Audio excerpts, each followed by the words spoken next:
right, we're here with Mark de Kock. He's got a good couple of runners for the Summer Cup. Mark, let's start with race 2, Roaming Spirit.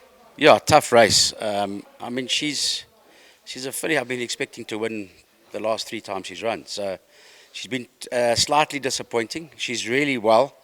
Um, she's come back from her rest. Certainly a better filly. Her last run wasn't bad. I think she's improved on that. But I mean, we're up against.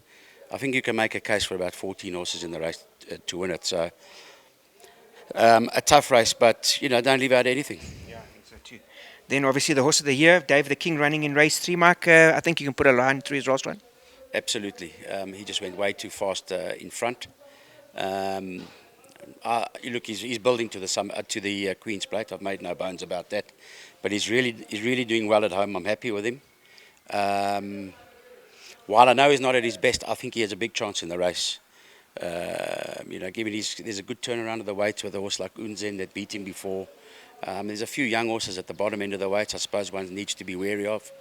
But he's well. Second run off the rest, but I'm confident of a big run for him. I think he'll bounce back.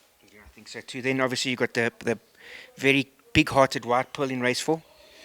Yeah, well, I mean, she's just a fantastic filly to train. She's very, very honest, and I think she'll run well. There's a lot of fillies in the race there that are probably not this quality. I think it'll boil down to the one or two sort of at the top end of the weights that show the ability.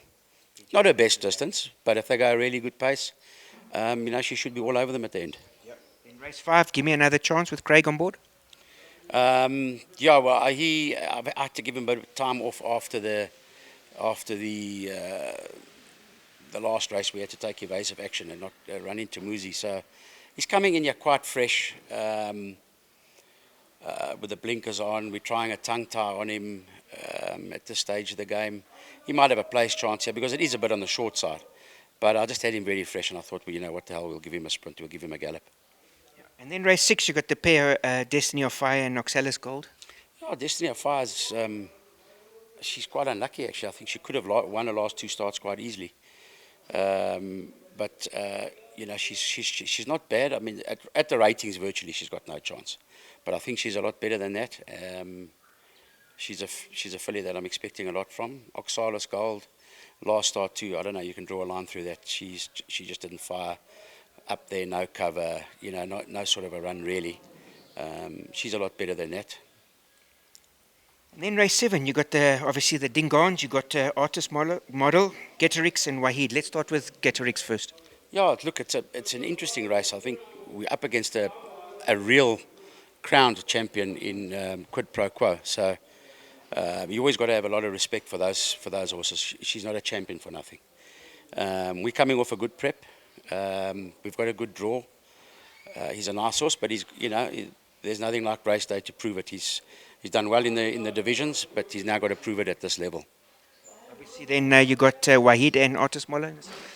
Wahid is in a very good space and ran a good race last time.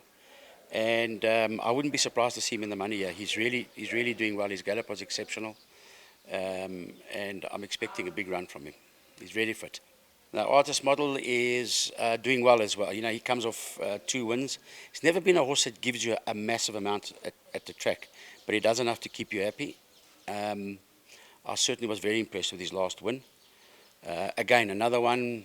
We don't really know what we have. The exposure, will let us know what to expect from him in the future.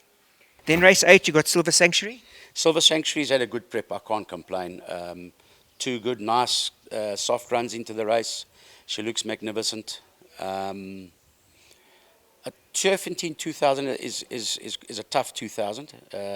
She's won the Greyville 2000 with the other 2 fillies behind her, but I don't believe there's much between her beating Wings and Francis Ethel. I think it's more luck in running than anything else. So interesting. If they've got a chance, she's got a chance. I like where she is at the weights.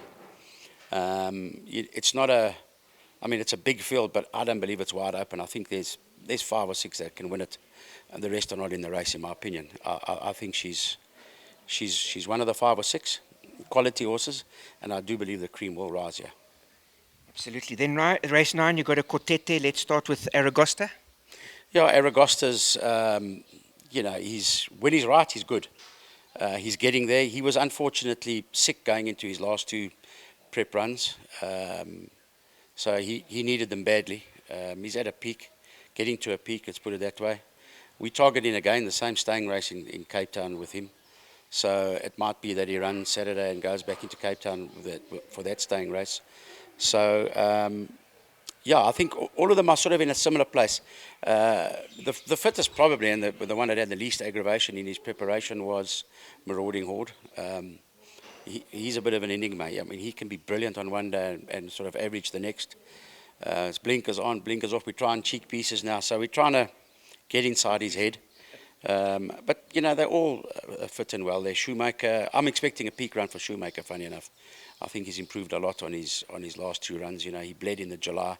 He needed his last two. You know, again, they sometimes can be unreliable, those horses. But if he runs the way he's working, he'll be a factor. And then obviously, last but not least, Safe Passage. So Safe Passage is in the same boat as Aragosta. Also a little bit sort of an indifferent prep, but peaking at the right time. But he's a horse that's, you know, where he is at the weights, he should be very competitive here.